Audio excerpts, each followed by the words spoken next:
欢迎收听9月25号的迦南之声，我是世界牧师平安。我们今天要继续来分享撒母耳记下21章15到22节，合神心意的事，战胜巨人的恩膏。我们能够战胜巨人，是因为我们自己有能力吗？我相信某个程度上是的，但是让我们能够得胜的关键不在于我们有刀有枪有战车有马匹，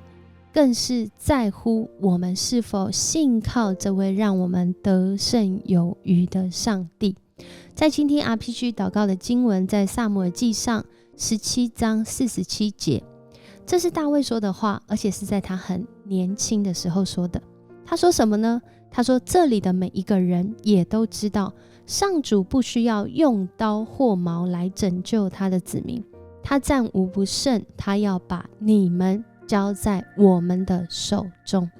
在当时他讲的这段话其实是很像一种预言，因为当他要面对当时这个加特人歌利亚的时候，大家是怕的要死啊。所以在讲这里的每一个人，其实除了他自己之外，有多少人是不怕的呢？但是来到了大卫比较年长中年或甚至老年的时候，今天的经文让我们看见，真的这里的每一个人都经历到战胜巨人的恩膏。这恩膏从哪里来呢？我想很重要是生活上的练习，更重要的是他们依靠的是这位上主，我们的上帝。所以诗篇20篇7节这赞美这位主赞美这位主什么？他说有人依靠战车，有人依靠马匹我们却信靠上主我们的上帝。我们得胜的关键不在于我们有这些战车马匹，而是在于我们是否确实信靠这位主我们的上帝。合神心意的事不是能够战胜，合神心意的事我们知道这战胜从何而来，这是一个恩典，这是一个恩膏。而如今我们在今天的经文这里可以说是撒母耳记的附录，而这附录的结构呢昨天没有说到，今天世界牧师来跟大家讲一下它其实是一个非常有文学结构的这样的一个经文的记载。这头尾呢从21章一直到最后其实是头是在讲扫罗他所经历的失败，后面呢最后在讲这个大卫他自己经历的失败扫罗经历的失败就是造成饥荒的这个原因，因为他杀害这个畸变人。然而最后呢讲到大卫的失败是讲到他数点百姓那在这当中呢都讲到了这个结构，文学结构很特别中间都讲到了大卫的勇士，然后最核心的更中间的位置是讲到2首诗。所以照整个附录的排序的话，我们会看到首先会讲到扫罗他得罪神的地方，然后大卫如何去修补，然后呢讲到大卫的勇士，讲到2首诗，然后再讲到大卫的勇士，然后最后讲到大卫如何得罪神，然后在这当中如何去经历神。我们看见在经文里面很感谢神我们所读到的圣经文本从来不是在夸口人的荣耀，而是在人所经历大大小小，不论是荣耀，不论是荣辱，不论是成功或失败，这当中我们的主是一位怎么样的主，以至于我们的信仰可以在各样的境况中让我们战胜心中的那个巨人。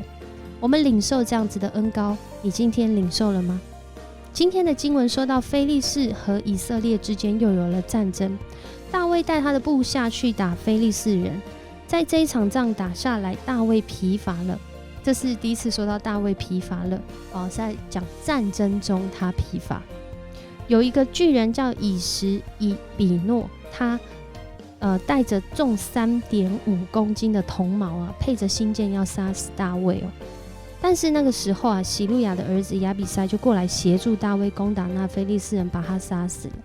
在这里呢总共讲到了4个大卫的勇士。过去我们在撒母耳记上的时候，我们看见大卫人生可以说最这个战功彪炳的地方，就是他打败巨人歌利亚，此后再也没有什么特殊记事。然而今天再一次的跟这个非利士人打仗，而且在这里今天经文所记述的几乎都是巨人，甚至有一位是双手双脚各有6个指头，共有24个指头的一个巨人。在这里大卫所带领的这个将士4位勇士都打败了他们。然而在这里也记载到大卫疲乏了，甚至他的这些军队啊还告诉大卫说，他的部属要求他说，请不要再跟我们出征，免得以色列的灯火被熄灭。这里在讲什么呢？我们看见大卫所领受的这个恩典，这个恩膏，好像因着他年迈，或者是因着他比较老之后，在这个战争当中，他好像已经没有办法像过去一样。但另外一方面也是在说明，因为他的角色以及他在众人当中被期待的不一样，以及神现在将他放置的位置可能是一个出谋略，一个定向，一个带领领袖象征的位置，所以他不再跟过去一样要自己亲身去打仗。但另外一方面他也讲到了他所兴起来，就如同我们一开始 RPG 讲的经文，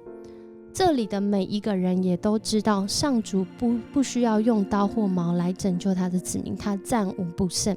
他要把你们交在我们的手中。在很年轻的时候好像是在讲他自己所相信的事，然而到今天的经文，我们看见不只是他做得到了，而是他所带领的这个军队做得到了。我们在我们的生命当中，如果有一天我们是一个教练，我们所训练出来的，不论是这个兵丁，还是我们所教出来的学生，还是我们家庭的儿女，还是我们在教会当中的属灵儿女，我们所带出来的信仰生命是一个怎样的生命呢？我想很重要的，这个教练，这个领袖的眼光会影响他们有什么样的眼光，而这样的眼光会持续的带领，让战胜巨人的恩膏持续的传承下去，不会被人的任何决定来左右，而是会在神的眼光当中持续的来行走。在诗篇20篇7节，刚刚我们有说到，有人依靠战车，有人依靠马匹，我们却信靠上主我们的上帝。在我们的人生当中，多少会有那大小的战役，不论是那看得见的战役，或者是内心中的征战，甚至属灵的征战。基督徒之所以能够得胜的关键是在于什么呢？我想我们读到今天的经文，我们更清楚的来看见大卫过去所经历那对上帝的信仰，如今到现在这些勇士也一同来经历了。还记得撒母耳记上一开始的时候，当非利士人真的要跟这个以色列人他们叫单挑对战的时候，大卫走过去的时候，他还问说，你以为我是一条狗吗？然后他就诅咒大卫说，来吧，我要把你的尸首丢给这飞鸟野兽吃吧。当时很年轻的大卫说，你来打我是用刀矛标枪，但我打你是奉上主万军统帅的名，他就是你所藐视的以色列军队的上帝。所以在战役中，重点是我们有没有敬畏这位以色列军队的上帝。若我们敬畏这位主，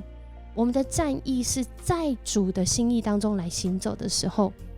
有的时候我们好像被人所轻视，然而我们的主却能够坚固我们的手。在多年后，大卫他似乎没办法自己来打赢巨人，但是他的军队，他的部属个个都是精兵，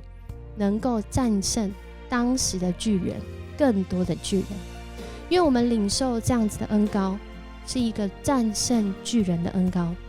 让我们的生命来经历从主来的得胜，不是靠我，不是靠你，而是靠主。我们一起来祷告。主，我们感谢赞美你，谢谢你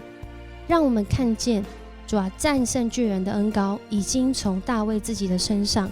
流淌到这4位巨人：喜路亚的儿子亚比筛、户沙人西比该、还有伯利恒雅尔的儿子伊勒哈难，以及大卫哥哥示米亚的儿子约拿单。主，我们看见在世代当中，主你不断的兴起你的儿女，重要的是我们有没有敬畏你，重要的是我们有没有重视你的心意，我们有没有合神心意，这是我们之所以在各样战役中得胜的关键。愿我们今天也来领受这样子的一个得胜的恩膏，让每一个寻求你的人，主啊，我们都能够战胜不论是心中还是看得见的巨人。让我们尊主为大，因为你早已胜过这些巨人，你与我们同在，我们就可以在各个地方都很自在。谢谢你与我们同在，我们这样祷告，奉主耶稣的名求，阿们。很开心跟你一起分享迦南之声，愿上帝祝福你。我是世谦牧师，我们明天见。